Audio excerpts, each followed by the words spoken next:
Hey folks, today I just want to do like a pre-ride review of the 2023 KTM 450 XCF-W. This is a new model for 2023, but all the parts used on it are pretty familiar. So there's a lot of videos online about this bike, so I won't get into too much detail, but I'm just going to do a quick little run around. I have done a few things to this bike straight away. I run the IMS foot pegs. They're a bit tougher than the stock foot pegs that come on these, and these ones are down 5mm and back 5mm. Just helps on climbing hills. That's about it really. You really notice at climbing hills. I have run these on the 300XC, and they make a world of difference, and you really wouldn't think they would, but they do. I found that I probably wouldn't run them on the TBI 300 because that seems to have the foot pegs lower and further back on the new frame anyway, but this being the passover frame from the 500 EXC, it has the foot pegs up higher on the frame so that your feet are, you know, clearing a lot of ruts and stuff like that. So they do end up putting the pegs up quite high, and then I like them just sort of back a bit so it gives you more of a trials feel.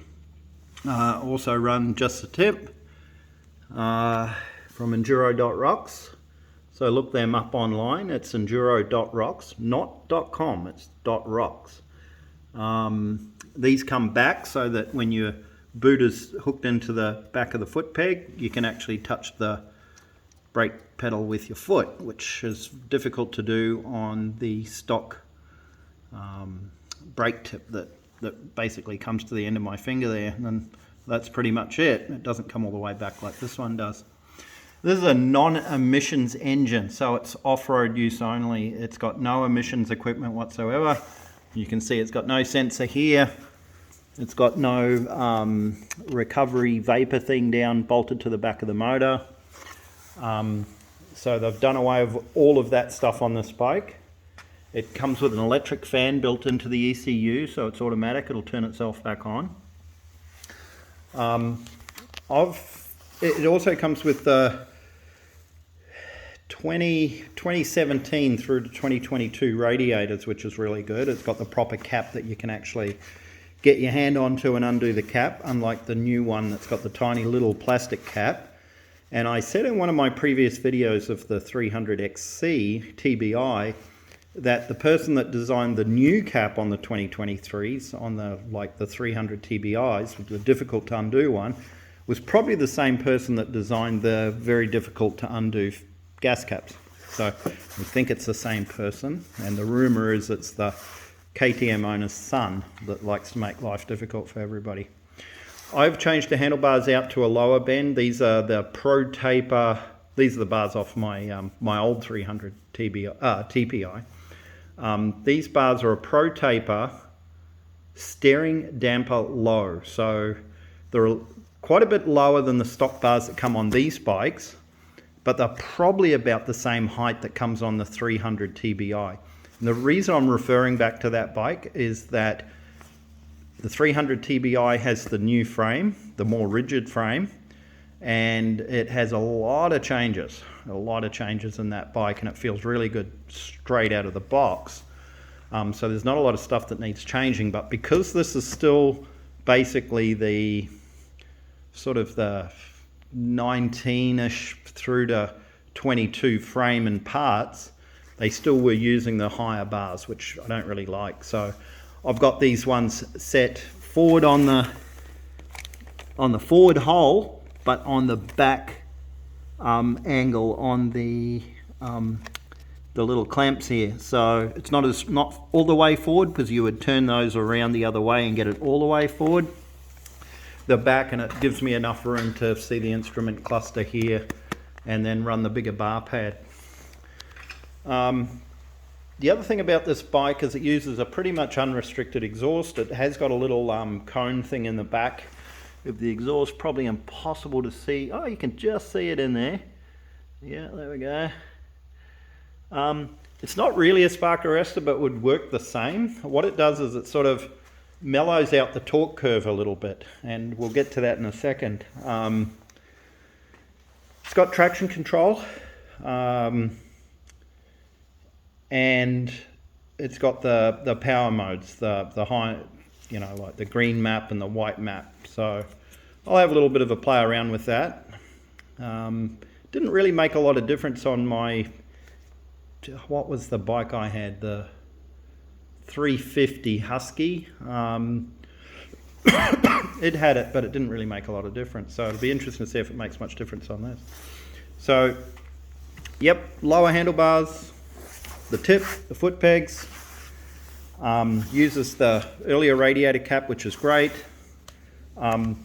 Uses the 22 plastics, so that's handy as well. You can get them anywhere, easy to get hold of.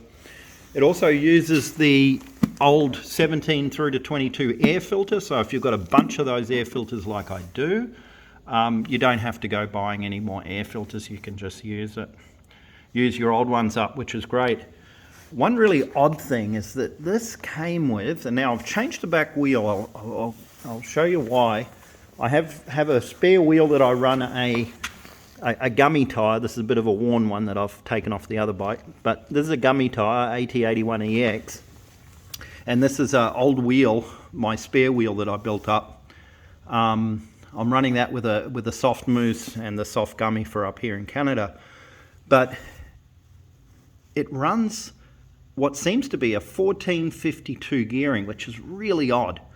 All they really needed to do was run a 1350, and they would have been able to run smaller sprockets, which tend to not have so much problems getting caught up on in ruts and rocks. You're running a 52, it's a pretty big sprocket, and it sort of comes down pretty close to the ground, right? So a lot of guys now are running smaller sprockets, and I did notice that the TBI runs like a 48 on the back, but they've changed the gearing in the gearbox. So the gearbox is different gearbox in the new 302 strokes. Now, the gearbox in this bike is a tried and true 500EXC wide ratio gearbox, which is what most of the off-road racers, like desert racers, use. So it comes with the 500EXC gearbox, but the other neat thing it comes with is, being a 450, it's got the shorter stroke, so it revs and spools up quicker, but it's got the heavier flywheel, so it's more torquey around when you're just sort of farting around in tight trails. So that's pretty cool, and I can't wait to sort of try this out. I got the original wheel that came on this, pulled the tyre off, and put a mousse into it, and also put a 51 tooth sprocket instead of a 52. So I'm going to see what sort of top speed it does with the 51, and if it's not high enough, I might put a 48 on for down in Baja. I'm going to run the factory front tyre just for a little while. I don't even know what it is, but it doesn't look like it's too bad. It's a Dunlop. It's a Dunlop something. Yeah, they usually put sort of pretty crap on. Geomax X33F. So whatever the hell that is. But I usually run the Midas C19 lightweight tyre with a mousse in it, but just for shits and giggles, I'm going to run this tyre and see how it goes. The bike comes with a headlight and a tail light. It's not street legal, but it comes with a headlight and tail light, so in certain places you might be able to make it street legal. And it also comes with a bigger stator, so it's got a bigger charging system. It's, I think someone said it's like 180 watts or something. I don't know, but it's the bigger one that you want if you're going to run extra lighting and signals and stuff like that. It's a normal suspension, you know. It hasn't got linkage, which is a bit of a bummer, but hey, whatever. No, we'll cope with it, I guess. It's got the Explore front forks on it. I gave them a little bit of adjust up. They got, once again, they just have the adjusters on the top and nothing on the bottom. So you just adjust them through the top. I have got bleeders coming for them. keep the air out. And it's got preload adjusters as well for spring preload, I guess. Yeah, there we go. It's got spring preload adjusters. So I'm going to have to probably do a bit of adjustment tomorrow when I'm riding it. We'll see how it goes. They are sprung fairly soft, and I'm about 5 or 6 kilograms heavier than what they recommend. The seat, don't really like it much. It's got sort of like a textured finish, but it's not like the 22s on the 300s that had a better grippier compound. I guess they don't want it too grippy for a enduro bike because they don't want it ripping your ass out, but most riders will be standing up all the time, most of the time anyway.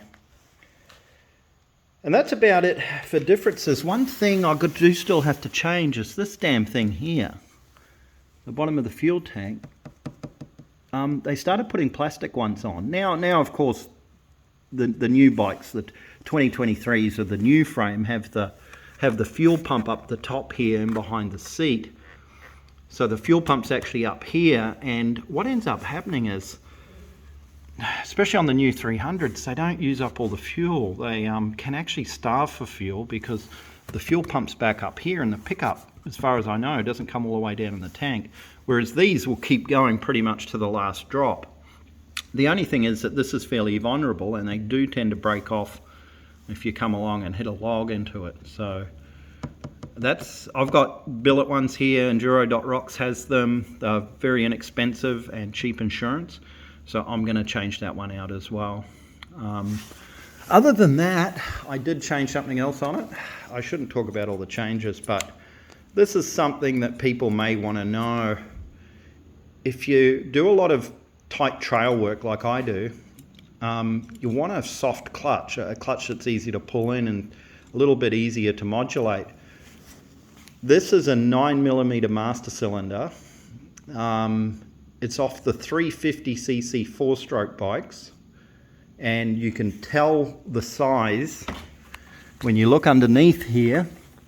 There is a little stamping just at the end of my finger here. It's not going to really show it, but that's got 9 written on it for 9mm. They come stock with a 10. Now a 10 shifts a lot of fluid, quite a lot more fluid each time you pull it in. And they tend to be like an on-off switch, but when you put the 9mm on, it's a lot more progressive with the clutch. Like, you got a lot more control of it. So I did change that over from my 300 TPI that I had. You can buy them; they're about $300 online or from a dealer, or you might be able to get them for down into $200, probably $230 US or something. It's a good. I call it an upgrade because it makes a huge difference on the clutch feel. Other than that, the bike is all pretty much old parts. The old wheels. The only thing I found that was really weird with the wheels, if you can see here, they seem to be like a zinc coating or something. They don't have like that black plasticky coating in the other spokes. It tended to break a lot on the 20s, 21s, 22s used to break a lot of spokes. These spokes seem to be different, and it's going to be interesting to see how they don't rust or anything, but they don't seem to really be coated. Yeah, it's going to be interesting. They said they used a slightly different pattern for the wheels on the bikes using the 23 frame, but I didn't really notice that it was any different on the TBI bike.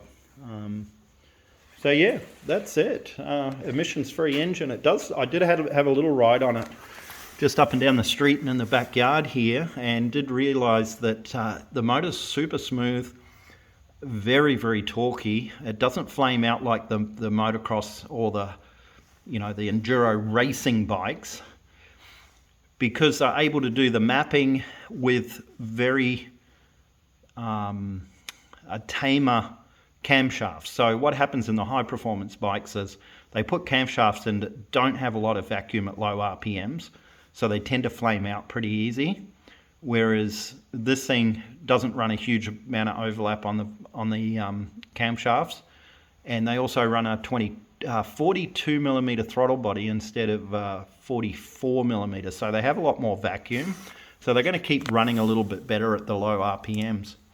Apparently they put out really good power, so I'm excited to try that out tomorrow and see what sort of performance it does have. It comes with a skid plate, which is good. Doesn't come with linkage, of course. It's got this this old style. And other than that, yeah, let's see how it goes tomorrow, and we'll do a post-ride review in a couple of days. I think we might get Chrisma out to come for a ride with me, and she's going to take a ride on it too. Now, she's only probably about 5'6" and quite light, so she wants to have a little blast around on the big 4-stroke and just see how it feels for someone who's a much lighter rider, but something that is going to run quite mellow. So we'll let you know how that goes. Any questions, just put it down in the comments, and I can get back to you.